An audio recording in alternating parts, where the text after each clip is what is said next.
Welcome to History Hack. If you didn't know by now, we are the revolution. That means we're sharp, witty, lots of fun, but it also means that we're essentially the peasants in Les Mis huddled round a table in the corner of the bar with no money. If you enjoy the show, please do support us. We have a Patreon account by which you can donate a small monthly sum in appreciation of what you're hearing. Alternatively, we have Ko-fi, in which you can just do a one-off donation as a thank you if you particularly enjoy a certain episode. Either way, we massively appreciate all of your support. Hope you enjoy the show. Hello and welcome to today's History Hack, for which it's a very familiar looking room today. First of all, hello Chris. Hello, you're right. Yeah, look at you grinning away. You're basically hanging around like a bad smell because you've got a whiff of Princess Victoria Louise's perfume, haven't you? I heard the magic word. You can sniff out a German-themed podcast at 30 paces, can't you? Someone said something about German Navy and I didn't even ask what it was. I just turned up. Standard. Right, okay. And our guest today, let's be really official, our guest today is Andrew Locke. Andrew is a PhD from the University of Suffolk, almost. He's also a trustee of the Great War Group, which I may have founded, but that's not the point. Lockie, how did this talk come about? Use this to sell what you work at the Great War Group. Well, firstly, let me just say it's an absolute pleasure to be on the podcast today again. We've been doing some recording today, so it's nice to be here in a kind of content creating capacity, sort of. And this talk is a sort of version of one that I gave to the Great War Group membership who signed up to our course on waging war. And so we've been rocking and rolling through the major combatant countries in the First World War, talking about just what it was, not so much the military side of things and the kind of operations and the battles and stuff like that. We do a little bit of that, but actually it's more about kind of societal pressures, things at home, and what it was like for people at home and the countries themselves and the dynamic of waging war, not necessarily the tactical side of things. So actually it's a bit of a step away from my research, which is tactical and pure military, and this rocks into society as well, which is really important. It is really important. So we've done it like this. So basically the membership can sign up for these courses, can't they? And this is an 8-week course, and we did 8 different countries, or we've done 6 now. I did Britain the other day, and we have Italy and America yet to come. But Nikolai has done lectures on Austria-Hungary and Russia. You did Germany. Jim did France, unsurprisingly. So we are actually going to talk about how Germany as a nation waged war in World War I, aren't we? But I think we need to go all the way back to 1870 first, don't we, to explain why Germany is the way it is, how it thinks, and how it ends up in this mess in the first place. Yeah, kind of. I mean, it's a successful country, really, but it's one with a very deep and proud military tradition, and also quite a weird leadership in the sense that on a certain level they're democratic, sure, in the sense that after German unification comes out of it does come out of conflicts that Prussia fights alongside its German allies against Denmark and Austria, and then it becomes the Austro-Hungarian Empire, really, and then France as well. And France is the big one in bringing these German states together into one single massive Central European power that Germany becomes, founded kind of around Prussia, with most of the top leadership Prussia. Well, in fact, to be honest, when it comes to the top leadership, we end up with an emperor of Germany, and then individual kings still in the German states. I mean, Bavaria had its own monarchy until 1918 as well, but this figurehead, this German emperor at the top, and then below that, kind of taking care of the day-to-day running of Germany. You did have elected officials. And on a certain level, it's more democratic than Britain, for example, in the sense that there's more people in Germany, or a higher percentage of the population of Germany can vote rather than Britain, because at least all men could vote, which we didn't have in Britain. I think it's 1871, we're still talking about maybe like 60% of men could vote and no women. And no women could vote in Germany at that time either, but a higher proportion of their people could vote. Thing is, what we had in Britain was a head of state who was answerable to Parliament. We've hammered that out in the 17th century, really, and over many centuries. Whereas with Germany, you had a head of state, and by the time of the First World War, obviously it's Kaiser Wilhelm II, and he was not answerable to Parliament. So on the other hand, it's kind of democratic, elected officials taking care of the day-to-day running of the country, but with Henry VIII at the top, kind of untouchable there. So and he alone had war-making power. So when it comes to a decision for war, he's going to listen to his advisors and really not necessarily anyone else if he doesn't want to. And his advisors are pretty uniformly men in their 50s and 60s from a background of usually the military in some capacity or other, with often having served as an officer in the Prussian army and been involved in the kind of military academy, and then gone on to take on, maybe significant civilian roles, but also pretty commonly seen in uniform. So Chancellor in 1914 is a man called Theobald von Bettmann-Hollweg. You can see him in his military uniform, if you like. The Minister of War at the time was Erich von Falkenhayn, and he goes on to be Chief of Staff in the German Army through the war. So you got this crossover, and it's a weird, incestuous echo chamber of military men in civilian roles that would advise the Kaiser on war. I mean, not to denigrate Chris's future father-in-law, but he is a bit of an issue, isn't he, Wilhelm? We've had a good laugh at his expense when Katja Hoyer was on. He's got some issues. His mother has quite a lot to blame for those issues, but he is an unfocused and not necessarily bright character. But he's good at PR, isn't he? Before the First World War, in the sense that he's very popular. I mean, because there's no precedent. It's not like we have precedent for pretty much everything, but they had no precedent. They had to look back to the medieval time for German royalty precedent, didn't they? His fate is very much tied to the success of the country, and the country is extremely successful. So why would he not be held in extreme prestige? Especially if he's tied to the fate of the army as well, and the army is extremely successful. So the Kaiser is untouchable, not just from a kind of constitutional point of view, but also from a popularity and a loyalty point of view. They've got good reason to put their faith in him and in the army and in those big Prussian institutions, which are now German institutions as well. Why would they not? Okay, so Germany ends up in a war. I think it's fair to say that we grew up being told that big bad Germany was all to blame because of a blank check, when actually people like Austria-Hungary and Serbia, especially Hungary, actually seem to have got off quite scot-free in the blame stakes over the last 100 years. Yeah, I think so. I mean, there's that thesis that has gone around, hasn't it? The sleepwalkers thesis, which is we all just sort of bimble carelessly into war. I contest that actually you don't move several batteries of artillery to within range of Belgrade and then open fire on it by accident or by sleepwalking. No. Someone's got to give some orders there. Austria wanted a war. They thought they were getting a localized war, but they wanted a war.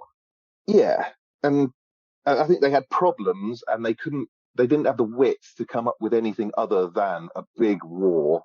Maybe just a little war, and maybe the Russians won't get involved. But if they do, then hey, our big friend Germany, with probably the strongest army in the world. No, I'm going to say it, strongest army in the world.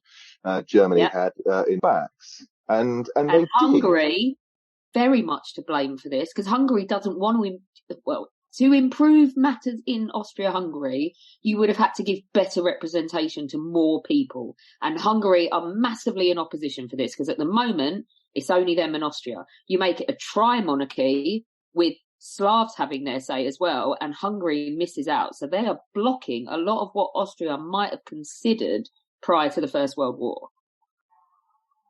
Hungary have quite a lot more clout than people think, and that's largely due to the fact that they kind of controlled the food. Germany actually couldn't, is in the same position as Britain prior to the war, and Austria. They couldn't feed themselves.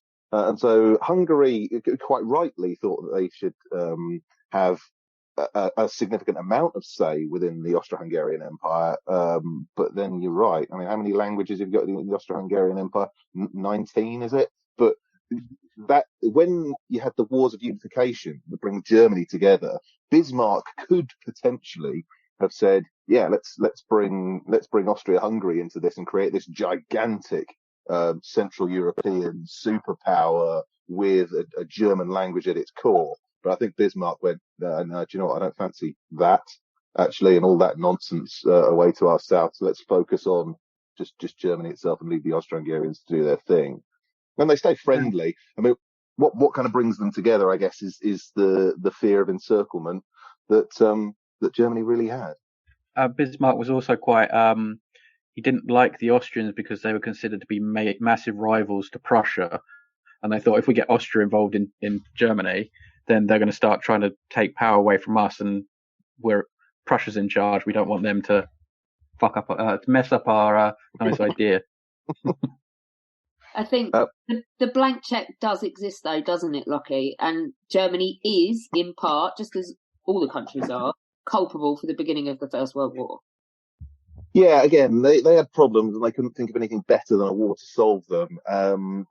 What had happened, they'd let initially Bismarck engineers alliances with the Austro-Hungarians and with Russia. But when Bismarck gets the boot and Wilhelm the second takes over, he really lets that Russian relationship sour. Russia having their backsides handed to them by the Japanese in their little war spurs the Russians into military reform. French, very worried about a strong Germany. They go through military reforms as well, and they're kicking on hard while the Germans are having their naval arms race with Britain in the early 20th century. Now, when it comes to the naval arms race, Britain does comprehensively outspend Germany. I mean, this is the Navy. This is not something that Britain can really afford to lose out on. But also with France and Russia going through their military reforms, Germany then has to put the emphasis on army spending as well.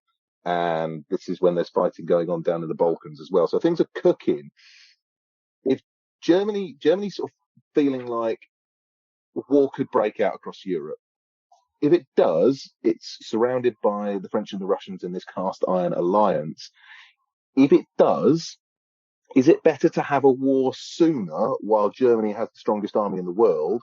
Or is it better to wait and let the French and the Russians go through their army reforms and then try and fight them? And really, there's only one answer to that for them. So they're firm in the belief that they're not touchable in an army sense. They can win a war. But even so, I think there's belief in the German Reichstag in particular, and the Chancellor Bettmann Hollweg thinks that he can possibly achieve a lot of Germany's aims without going to war. Maybe threaten war, mobilize, bring your strength together, and then get the British to negotiate and mediate between the powers. And actually, you can solve a lot of your problems without the need to actually go to war. You can have climb downs, you can have reassessments, and look at the balance of power. Trouble is, the Austrians start shooting. And so any chance of climb down really stops because Russia feels like it has to mobilize. And as soon as Russia mobilizes, really that takes the decision away from Germany. Okay, I'm going to flip things around about now. We'll come back to land warfare, but longer in the making, I think, and more, it's definitely very personal to the Kaiser. Christopher, talk to us about the naval arms race and Germany and that. Traditionally, Germany's not really been a sea power before 1871. You've got a few ships kicking around. They got beaten by the Danish fleet warships during the Second Schleswig War. And although they did all right during the Franco-Prussian War, they became, I think it all boiled down to the Kaiser. He just didn't like Edward VII. And Edward VII took them on a tour. You remember seeing all these British warships and passenger liners, and he thought, He turned around to his staff, said, right, we need a navy, and we need to do it now. And so you get Alfred von Tirpitz, who later becomes an admiral, who then tries to push through massive spending reforms to pay for a larger navy. And as Germany gets more and more of an empire, they need, I say empire, that sausage factory outside Lake Tanganyika, but they need a naval police force to react to any problems. And so the spending goes up. Unfortunately, the British have got, I think it's the 1889 Naval Defence Act. So just to explain that to people, the two-power standard from 1889 means that Britain pledges to itself that the strength of the Royal Navy will always be equal to the strength of the next two biggest navies put together on the planet. Which is, I saw a discussion the other day about had Russia gone to war with Britain in 1905 after the bank incident, that the Russian squadron would have been completely decimated before it got to the Mediterranean, just with the reserves of British warships. They wouldn't have had to break out the majority of the fleet because they outnumbered them that much. Then you get HMS Dreadnought come along in 1905, Jackie Fisher's love child to the Navy, which makes all previous battleships obsolete. And Germany suddenly go, Germany, France, Russia, Austria all go, crap, we need one of those. But they can't build them at the same pace as Britain can build them. So by 1914, the German Navy is it's the second most powerful, second most modern in the world. But it's still not the same size as the Royal Navy. And it's just they've accepted defeat as well, haven't they? They've stopped racing by that point. Yeah, they realise that they can't. They just can't outpace British ship construction. And so they've come up. It's really big of you to admit that, Chris. We're really proud of you. I feel like this is like the 12 steps for a German naval addict, and you've just achieved step number 1. We just need to get you to step 12, which is admitting that Jutland was a draw and that Germany didn't win. I asked Ollie the other day, he's like, who won the Battle of Jutland? He went, Britain. I said, who do you think Daddy would say? He went, Germany. I went, no, it was a score draw, but I like what you're thinking. Lockie, take us back to land, because you've already mentioned the German army. I don't think it's really in dispute, is it? It is the most formidable army on the planet at the time. Yeah, in terms of sheer numbers, I mean, they can mobilise about 4 million men at the drop of a hat. They're kind of worried that by 1916 Russia will be better off, but there's always the issue of supply with Russia and transport, isn't there? Yeah, it's a fear that I think maybe has only really come into fruition in sort of 1943 to 45. This idea of a Russian steamroller. This podcast isn't about Russia really, but it doesn't quite happen as perhaps Germany feared in the First World War. And actually, their planning for war on two fronts was not to have a war on two fronts. Really, it was to have a quick war on one front, hold the Russians back with as little force as they can spare, really. But that little force that they spare, they have one army there, which ends up smashing 2 Russian armies in 1914, and that propels their army commander Paul von Hindenburg into the limelight, and he's a name to hold on to, but also he's a guy with a lot to answer for as well for what happens later. Anyway.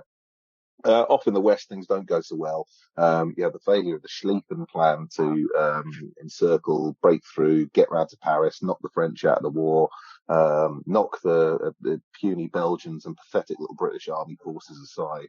They don't quite manage any of that, really. And the French rally very impressively indeed, but they can mobilise a lot of men too. So it was a big, optimistic swing at the French through Belgium. It didn't quite happen, and the German Chief of Staff resigned with his nerves in tatters. That's Moltke. He was off, so von Falkenhayn takes over as the head of the German army, and he stays in post until August 1916. So a lot of the big stuff, the big offensive of 1916 kick off with von Falkenhayn in charge, and they don't necessarily go quite the way he expects either. 1915, broadly speaking, Germany does okay. in the war. Lots of inconclusive stuff, and there's some pretty miserable things, and they have some PR disasters as well. Because 1915 is a miserable year for propaganda for Germany. They kick off with using poison gas first, which the British jump up and down and say, "Oh, look at these terrible barbaric people and this wretched weapon of war that they're using to inflict a cruel and unusual death on men all over the place." And while the British are jumping up and down all over the place and saying those things, they're also stockpiling lots of poison gas. May, you have the sinking of the Lusitania as well, which the Americans are very upset about, because there's American civilians on board and quite a lot of munitions as well. But it's still a PR fail for the Germans. And then towards the end of the year in October, they shoot a British nurse as well, Edith Cavell, who'd been smuggling soldiers and military age men out to neutral countries and getting them away from German captivity. And the Germans caught her and shot her. But from that point on, the British are able to say, "Look at these terrible people again, executing nurses because they fancy it." So 1915 on a certain level goes all right for the Germans, but they don't make any friends around the world. 1916, yeah, it's the big offensives. So it kicks off with the German offensive at Verdun, and then the British join in a bit later on the Somme, and the Russians join into the Brusilov offensive, and that's when things start turning for Germany, really. Okay, so that's a brief look at the military side of things, but that's not what we're primarily here to do today. So let's talk about German society during the First World War. You've got it in two distinct phases. The first one is August 14 to August 16. Yeah, I mean, that's when things are mostly going okay, actually. The Germans have set up an economic model for themselves, which is mainly based on a short war, which is public subscriptions to buy in to the German war effort with war bonds, effectively. And they do these in every 6 months or so. So they start off in September 1914, and then they do another one in spring 1915 and autumn 1915, and then spring 1916 again. And these are actually quite effective in keeping down the German short-term debt. These are working, and the German war economy is working until August 1916. Effectively. Now, there's a few things that go wrong in the second half of 1916. The first thing is performance on the battlefield starts to wobble a little bit. Falkenhayn gets sacked as chief of staff of the German army, and Paul von Hindenburg, who beat the Russians over in 1914, he gets put in charge. Now, with him comes Erich Ludendorff, his quartermaster general, and between Hindenburg and Ludendorff, they essentially run the country. Not quite. For a year or so, they're just in charge of the army. A year later, things change domestically. But what they insist on straight away is a massive re-gearing of the German war economy. Okay, essentially what's happened is, with the Somme offensive kicking on, the British have started to pull their weight in like July and August 1916. Prior to that, they weren't really. So we need more munitions, more men in uniform, and everything else, everything ramped up and pure gearing for war at home. That's what they insist on. Now, there's some problems with this. Firstly, they're going to need to spend a lot more money. The system of public subscriptions works to a point, but can't just produce money out of thin air. And from that point on, the debt starts increasing. Now, that's okay, as long as they think they're going to get a big payday at the end of it. So as long as the Germans think they're going to win, they can just keep that debt number growing. Problems later there. What we also have is a re-gearing of things like the German chemical industry back at home. Now, Germany had quite a strong chemical industry, but they need it all to produce munitions. Now, without getting into too much detail on chemistry, fertilizer and explosives have quite similar chemical makeups. And so if you're going to produce more explosives, you ain't going to produce much more fertilizer. Imports, they were reliant on imports of things like saltpeter from South America to help make explosives. They're not coming in anymore because of the blockade, which has been going since, well, August 1914. Really. So imports are stuffed. Production of fertilizer is stuffed. Horses get dragged off into the army, so agriculture is going to suffer. Men get dragged into the army as well, and so food output goes through the floor. Also, autumn 1916, it's very wet, and the potato harvest rots in the ground. And so from autumn 1916, the country's economy is on the slide. Food production drops off a cliff. People are going to be hungry. And that is where it starts to unravel a little bit for Germany. That's not them done, though. Very far from it. A lot of fighting potential still to come. And that gearing to produce more munitions, well, it did. So there's a lot more fighting still to do. By this point, it's clear that Germany probably aren't going to win. So how badly does it go for them?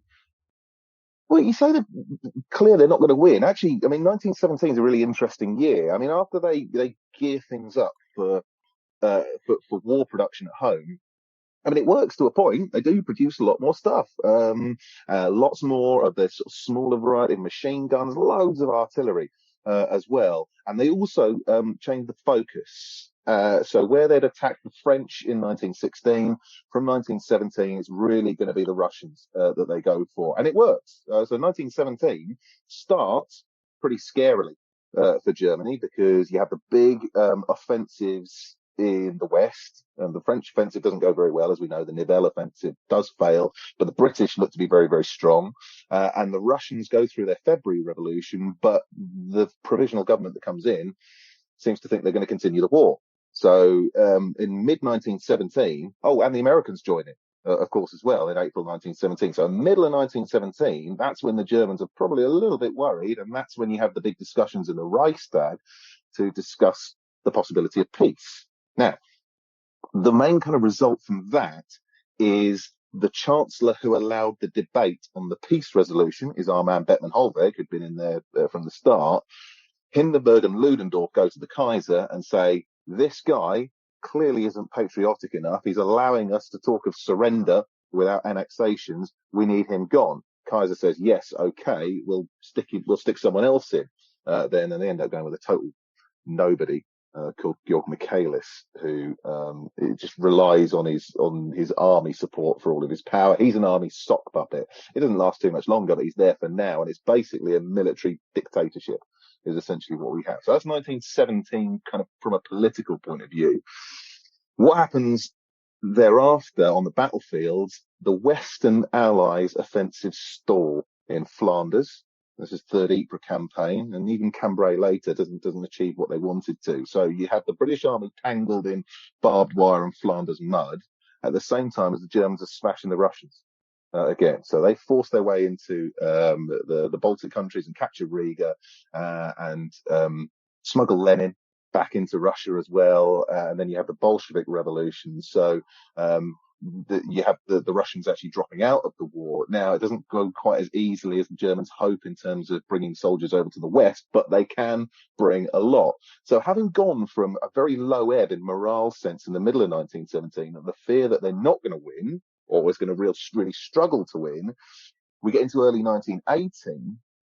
And what's happened is the Russians have surrendered. The Italians have been smashed at Caporetto by this time. The British army's knackered because of its efforts in Flanders and elsewhere. The French army still isn't up to the grade that it was earlier in the conflict in terms of manpower. And then Americans, they haven't come up to strength yet, and they're still making the same mistakes that the British army was making in 1915.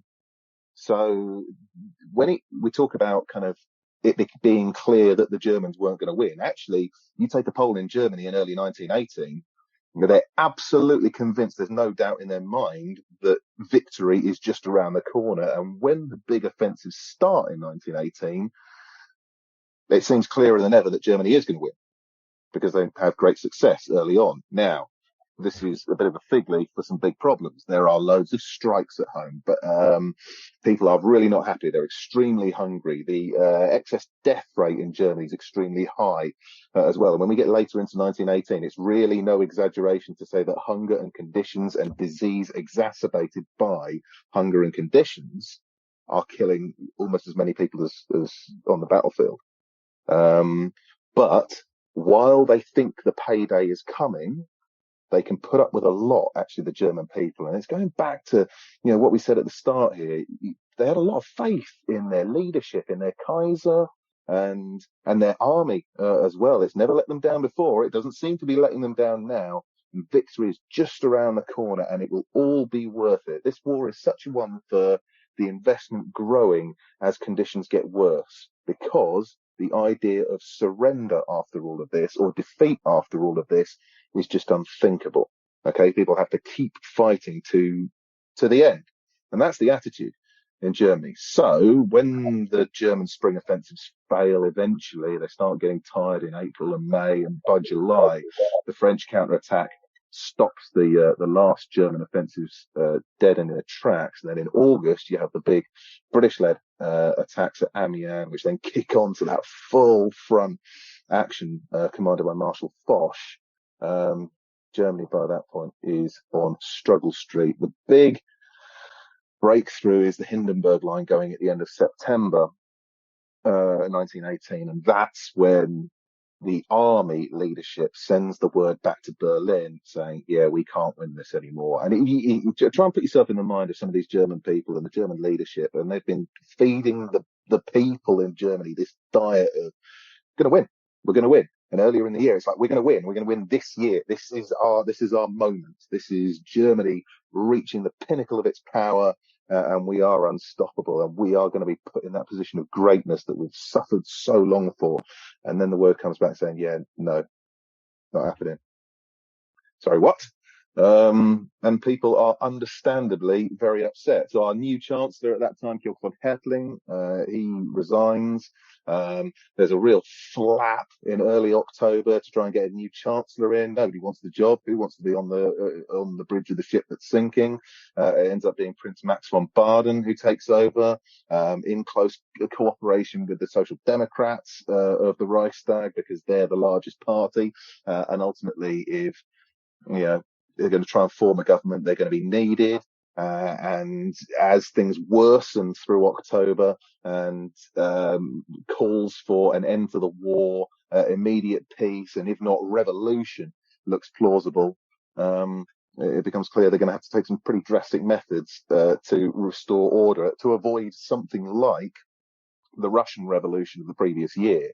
And this is the thing, isn't it? Like, you're looking east, and the people across Europe are genuinely afraid. It's in Britain as well, because there's strikes all over Britain in 1917 as well.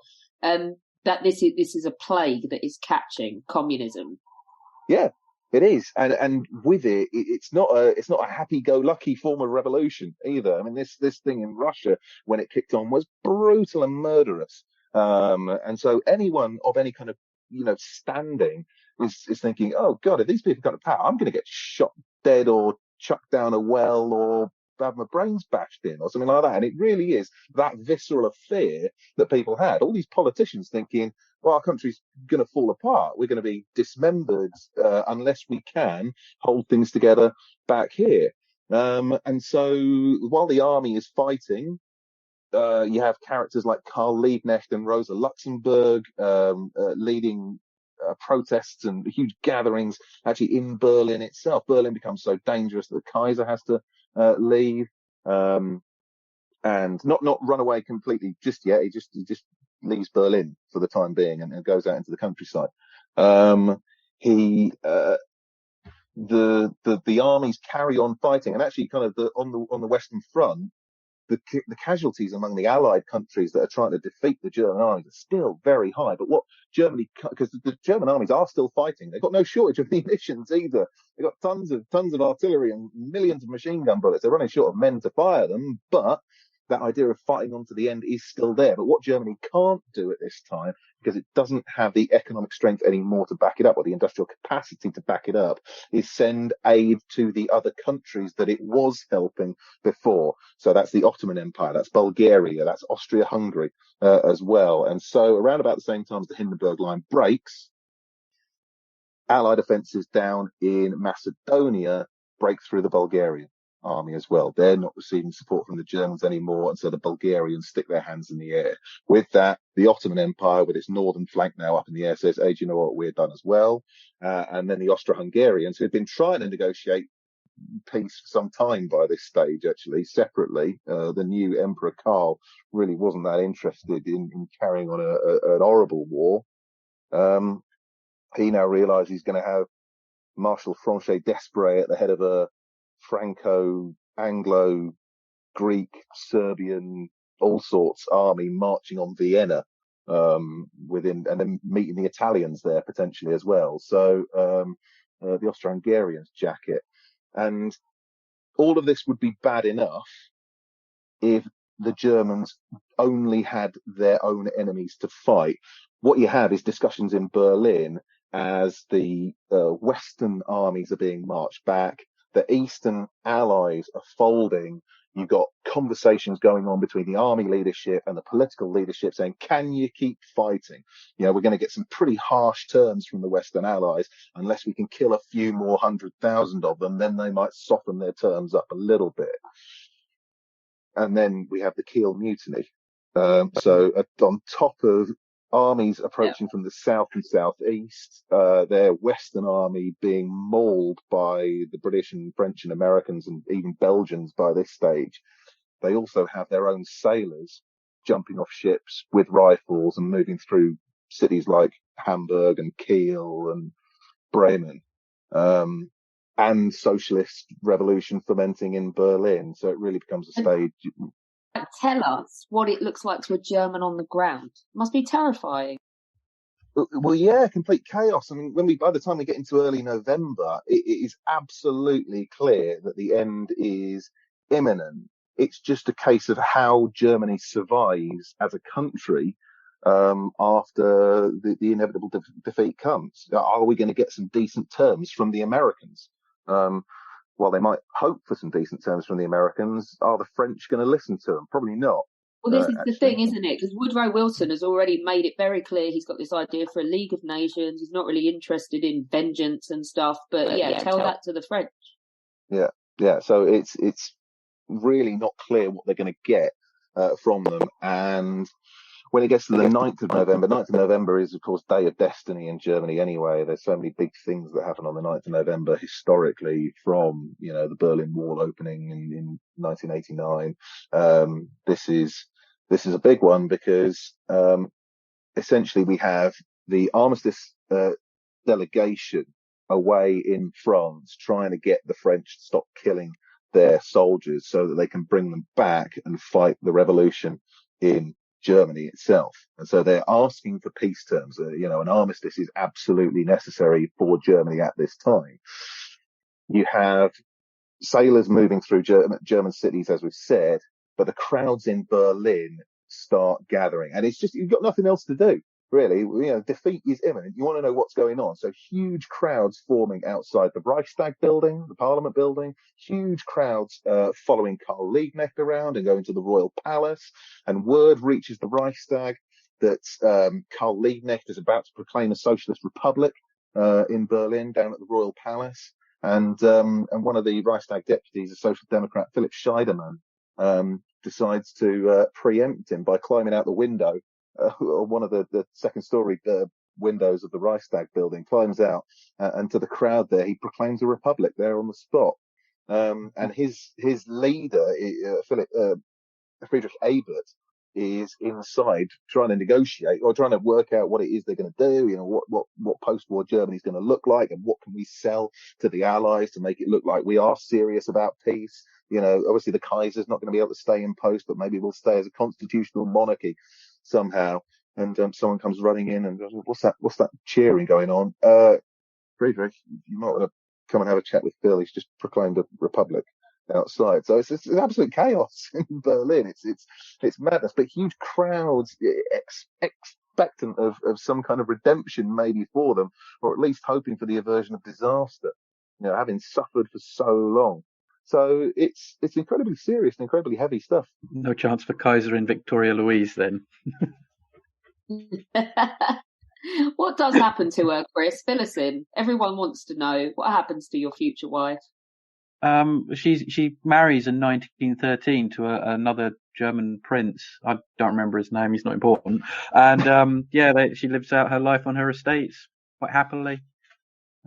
Still trying to get back some of her belongings, but never gets it back, and just happily lives out her life until 1980. Waiting for the day you sweep her off her feet, right? She died a month after I was born. Yeah. Poor Chris. Yeah. Next time. Like two ships passing in the night, right? Yeah, we need to hurry up and invent that time machine. Yeah. You all can in be trouble. that unnamed German noble and live a happy pastoral life. You know his life. You know his luck. He'll end up at the bottom of a mine shaft. It won't even kill him either. He'll just be whimpering down there with a twisted ankle. Or wake up on a gunboat somewhere out in his Tsingtao and be part of the East Asian squadron. So, that's going to end well. Oh God, yeah, I know how this goes. Someone let me off the ship. Lockie, summarise Germany's war for us. Your summary, you put how to screw up a successful country in 4 years and 3 months. Yeah, pretty much. I mean, they could potentially, if they'd swallowed their pride, have maybe arranged peace in early 1917, possibly. I think, if they'd agreed to obviously hand back all of France and Belgium that they'd taken. I doubt the Western Allies would care very much if they made some territorial gains in the East. Possibly they would have done. I doubt they would have lost too much sleep, really. Maybe a referendum in Alsace and Lorraine about rejoining France, something like that. Swallow their pride, suck it up, and maybe they'd have had a chance for peace and keep their country together. But they decided not to. They decided to press on to whatever end, and the end that they got was complete and utter ruination, and creating the kind of conditions in which real nastiness can take hold.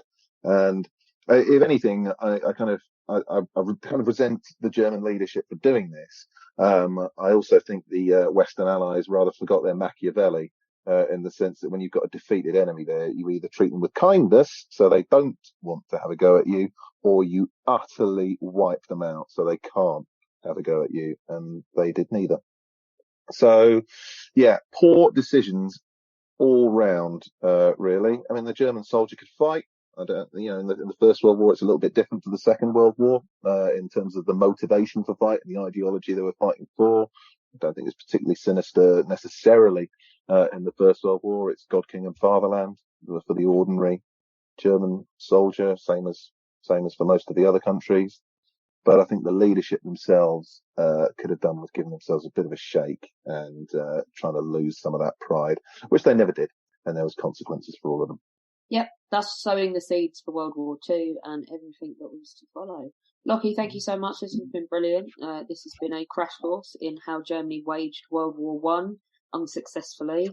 If you were interested in learning more stuff like this, then do join the Great War Group, and then you will be getting magazines and courses and conferences and just bludgeoned with the knowledge from all directions.